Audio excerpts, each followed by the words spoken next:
Okay, let me move me over here. So again, this is a video that talks about the do's and don'ts of essay writing. Again, I want to use this as an example to show you some things that you can mimic as far as the organizational structure for your own essays, but at the same time, be mindful there are some things that you don't want to do when it comes to essay writing, and we'll talk about that as we peruse through it. So, the title of this essay is The 1980s. Very general topic, right? You can say many things about the 1980s or any other decade for that matter.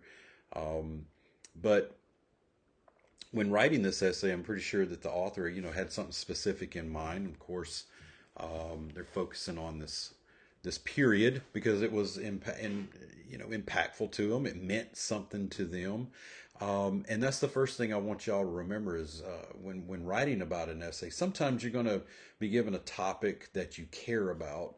Other times you're going to be given a topic as a sign about things you don't care about. But the long and the short of it is if you can find little things even in that are ingrained in that topic that do kind of pique your interest, you really want to focus in on those things and make that the focal point of your paper. That way you can you can grab that person's attention, the reader's attention, hold on to it, and really communicate something to them. Because at the end of the day, that's why we write essays. That's why we write anything, or we compose a speech and talk to other people. Is we want to convey information, share thoughts, ideas, and receive some feedback in return. But again, on this essay, it's about the 1980s. And I'm just going to read through it and I'll talk about some things that I like and things that I don't like. Okay. Number one, the 1980s does not possess anything, because it's not, it's not a person, right? So there's the first little error. We don't put apostrophes when we're pluralizing nouns and labels and stuff like that. I see that on the internet all the time, social media especially. People will write a noun and they pluralize it. They put apostrophe on there. The apostrophe is meant to show possession. That noun or that thing or that label or category, or whatever it is, possesses something. In this case, we're just talking about the 1980s specifically. So the 80s plural, the decade, does not need an apostrophe. So, but again, that's a very common mistake. But it says here, the 1980s is a decade that can never be forgotten.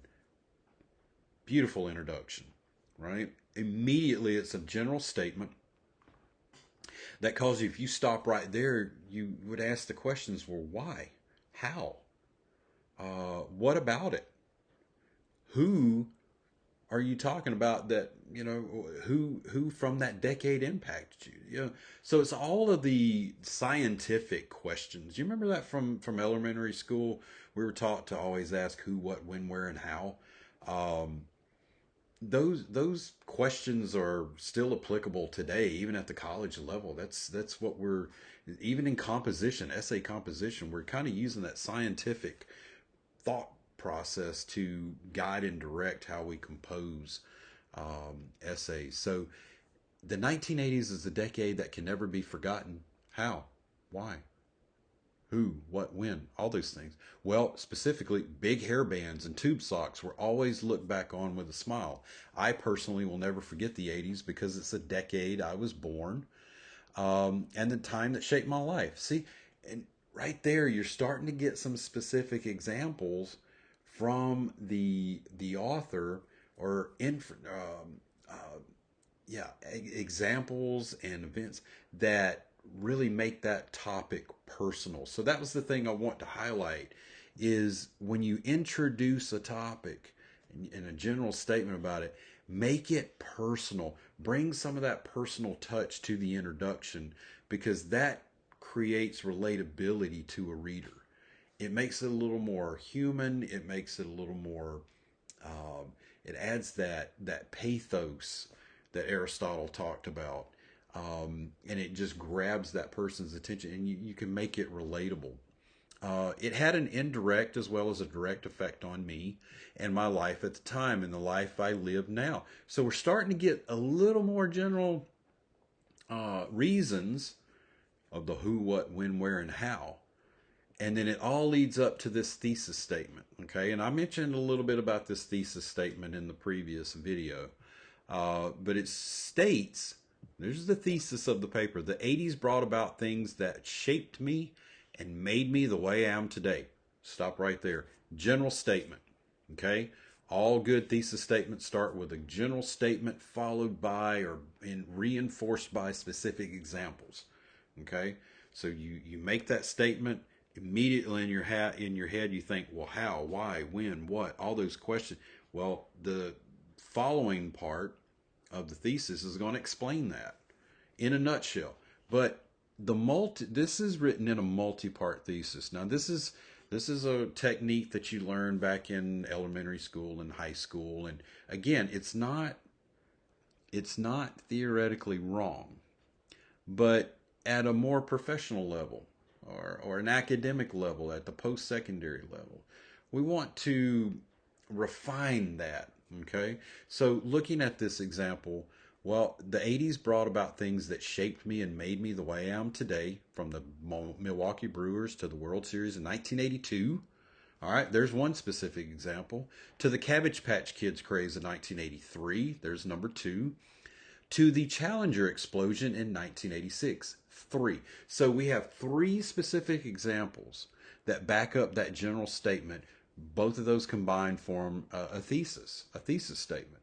We're saying something and explaining why or how or when. Or, we're giving some logos in there to the thesis. Okay. Now, this is a multi-part thesis because you're listing them 1, 2, and 3 specifically. Okay. Now, excuse me. Woo, pardon me. Probably should have paused that. But if anybody said bless you, thank you. So it listed out 1, 2, and 3. Theoretically, that is correct. But we can refine that. We can make it a little more eloquent by rewriting it in a way by saying the 1980s brought many things that shaped me and made me the way I am today, because of specific events that took place within the decade that impacted my life personally. We know that these impacted their life personally because they chose 1, 2, and 3 to do that. But listing them out takes away some of the suspense. And as I said in the previous video, it's like you want to take someone from this place to that place, and to do that, you're going to manipulate them and encourage them to do that. You're going to give them something in return for going along that journey with you. You don't just give it up front, because then you're going to lose their attention. So you kind of space it out over time, and by the time you get to the destination, you make it all make sense. Okay, so rewriting these thesis statements to provide specific examples, but bringing them all together in one statement like that refines the thesis. It gives the reader a little bit of an insight of what you're going to be talking about, but you're not going into too much specifics. You're hooking them, you're grabbing them, their attention, and you're not going to let it go. Hopefully, you're not going to let it go until you've made your point. Okay. But looking back at this example, let's just kind of flow through it. It does have a multi-part thesis. And the reason why is because it basically gives you a roadmap for what the body of the essay is going to talk about. It states the baseball World Series in 1982, the toy craze of the Cabbage Patch Kids in 1983, which was ridiculous. And then the Challenger explosion, which was a tragic event in 1986. A, B, and C, it should show you a roadmap of what it's going to be talking about in the body A, B, and C. Okay, let's look at it. Let's get in there. 1982, the Milwaukee Brewers made it to the biggest game of the year. Great. All right. Referenced it in the thesis. Probably could have generally mentioned it in the thesis. Oh, there was a major baseball event and whatever. But specifically here, this is a general statement that immediately, again, you should be asking, well, why, how, what? And so the author goes on and says, well, the game was the seventh game of the World Series. So immediately after making that general statement, what does the author do? They're going to tell you a little narrative, right? They're going to guide you through all of the specific examples, all of the data, all of the evidence to back up what they generally said at the beginning of the paragraph.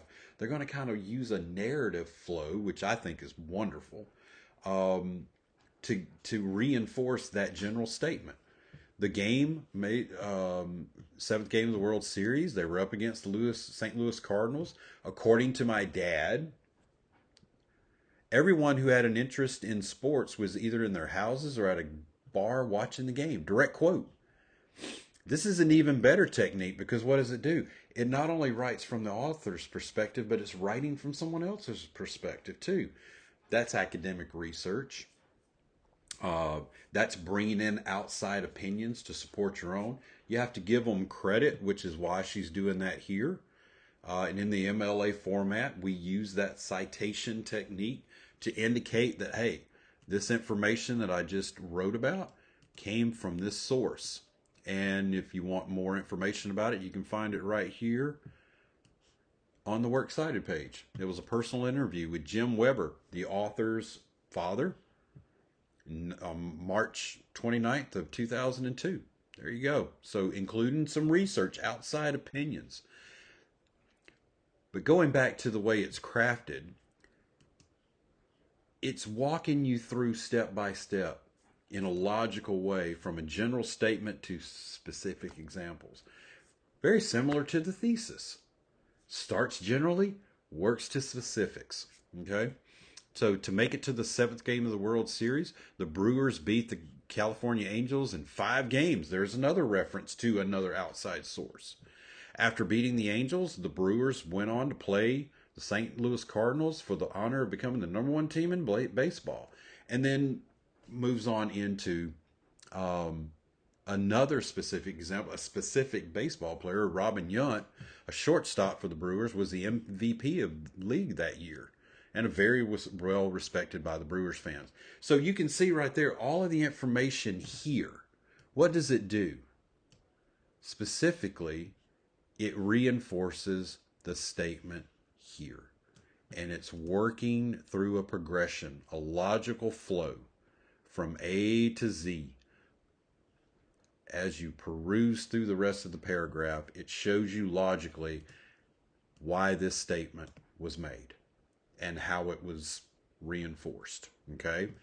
And in this example, she goes on to the second paragraph to give you a little more perspective.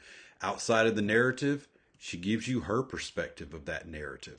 That baseball player, why that baseball player was important to her, which reinforces the previous paragraph. So right here, what do we have? We have some connectivity between paragraph number 1 and paragraph number 2. She ended it with Robin Yount, referenced from the Italia publication, and she immediately used that to lead into her second paragraph. We call that a good transition, okay? What is a transition? It's a connection between a previous paragraph and the current paragraph that we're working on.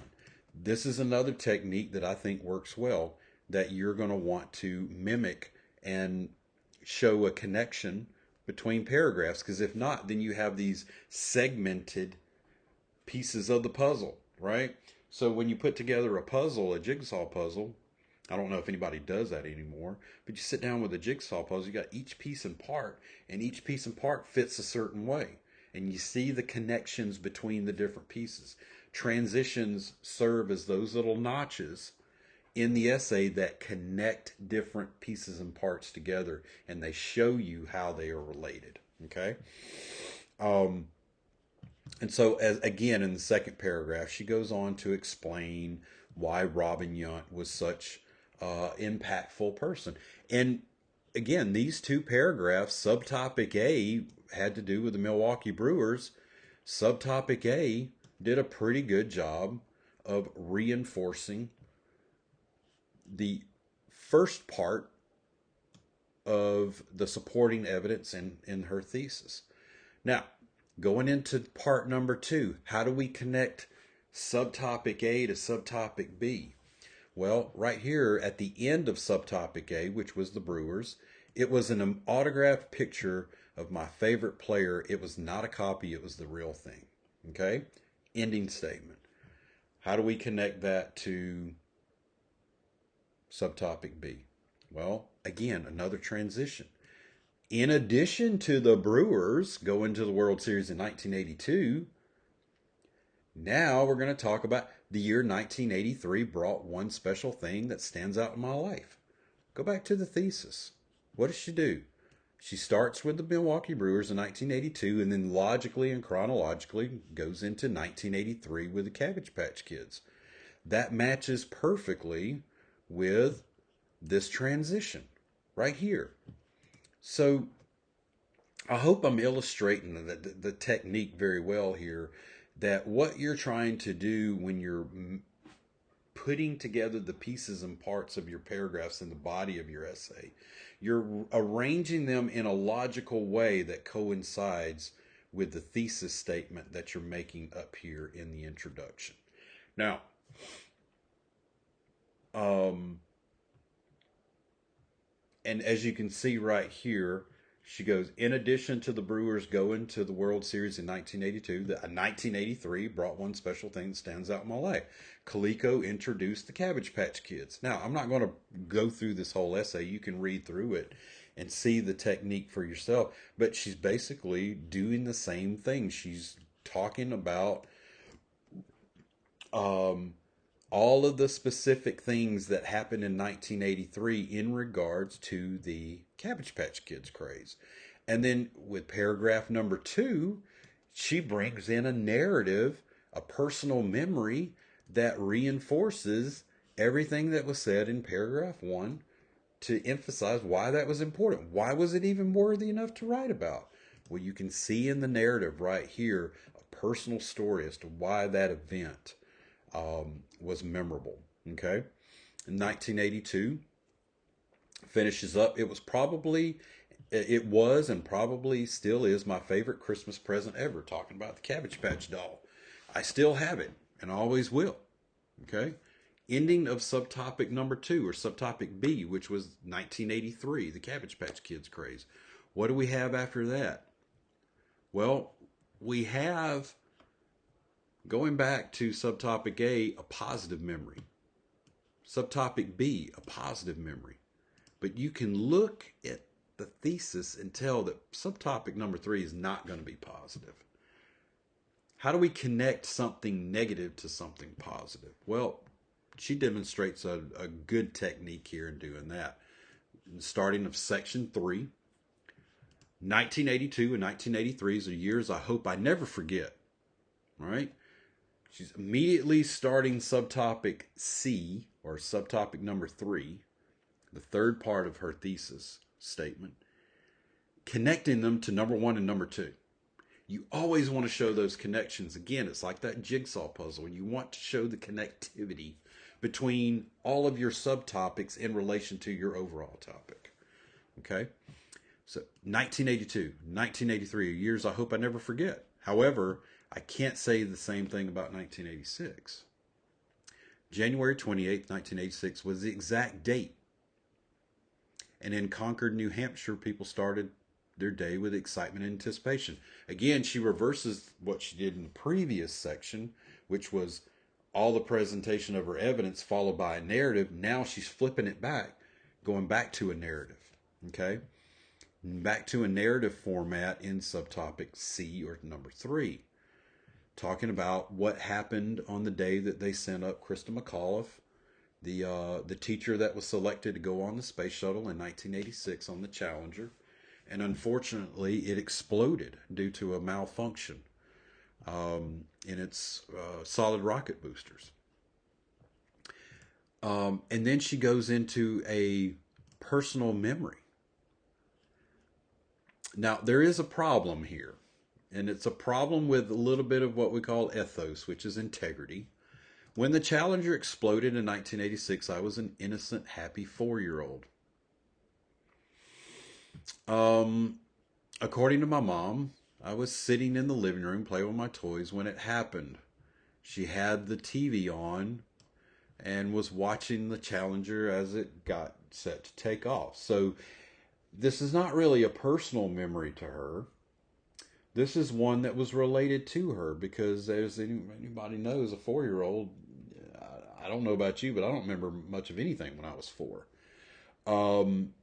And more importantly to that, if you go back to 1983, the previous subtopic, she talks about how the she talks about how she loved the Cabbage Patch Kid from 1983. Well, hold on. If you're 4 in 1986, how old are you in 1983? You're 1 year old. She says, but I do remember wanting one really bad. Well, see, we got some integrity problems here already. And again, I told you there were going to be some bad things about this essay. Some things that just didn't sit right and didn't work well. And that's one of the things that you're going to want to focus on when you're crafting your paper. Make sure you maintain integrity. Okay. When you say you've seen something, make sure that you've seen it. When you know something, make sure that you know about it when you're writing about it. Especially in this era of fake news and misinformation and disinformation, people claiming that they know things that they don't really know and writing about things that they don't really know anything about. Even from a personal essay point of view, you got to be careful with ethos and with integrity, because when you lose that integrity as a writer,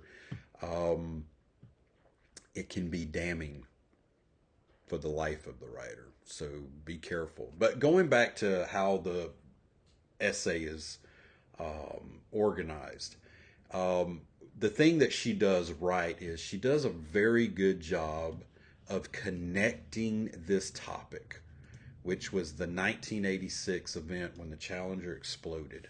She does a very good job of connecting it to the previous 2 subtopics. Okay? Very, very good job when it comes to organizing content from A to B to C within the body of the essay, making sure that the logical flow from A, B, and C mimics or supports what she's saying up here in this thesis statement. Okay? Now I'm running a little long on this video, but the last thing that I want to draw your attention to is this conclusion. Now, technically this conclusion is correct because it does go back and it talks about each and every little thing that she discussed in the paper. But what is the thing that you should notice about this conclusion that does not work? If you go back to the body, you have a couple of paragraphs up here, a couple of paragraphs up here. I mean, these are a lot of detail is going into subtopic A, B, and C. How much detail has she really put into the conclusion of the paper? Not a lot. All she does is she restates everything and she gives some explanation why. Okay, great. But when you look at the conclusion here, it's very condensed, and it's not a good reflection of all the work that she's done up here. I use a lot of sports analogies in my classrooms because I'm an athlete. I was a former athlete, played football in high school. I love football for the many lessons that it provides us in life. And looking at this essay, what does this remind me of when it comes to American football? It reminds me that we start out the 10-yard line, our own 10-yard line. It's the 4th quarter, and we've got 2 minutes to go to win the ball game. We're down by 3. We're down by 4 points. Touchdown will win it. And we do a really good job of marching the football down the field. And we get to the 10-yard line, and what do? We go 4 downs, and we don't even move one, maybe 2 yards. We just give up. We're tired. That's what this conclusion looks like to me. It looks like that someone was so tired after writing this essay that they just gave up. And they're like, you know what? I'm just going to remind you what I said before. 1, 2, and 3. Here you go. Yeah, these 3 things that made me who I am and who I'll plan to be in the future. Great. Can you provide me some more detail? Can you provide me some more context as to how those things were impactful and what, you know, the conclusion is so thin and so, I don't want to say poorly composed. It's not poorly composed, but it lacks depth, right? It lacks depth. It really doesn't do a good job of sending the message to the reader of why this topic was worthy of writing about, why the memories were worthy of remembering, and why you should take some time out of your day to read it and digest it and understand it and appreciate it. So take a lesson from this essay. Make sure you do a good enough job in your conclusion to reinforce your introduction and the body of your essay, because that's the last thing that you write 9 times out of 10 is the one thing that the first thing that someone remembers. Okay? So you don't want someone feeling like they were left with a bad impression. All right? So hope this kind of, amateurish, not amateurish, but condensed deep dive into this essay hopefully was beneficial to you. If you have any more questions about how your essay should be structured and what it should look like, feel free to reach out to me in email. Okay? Thanks for watching.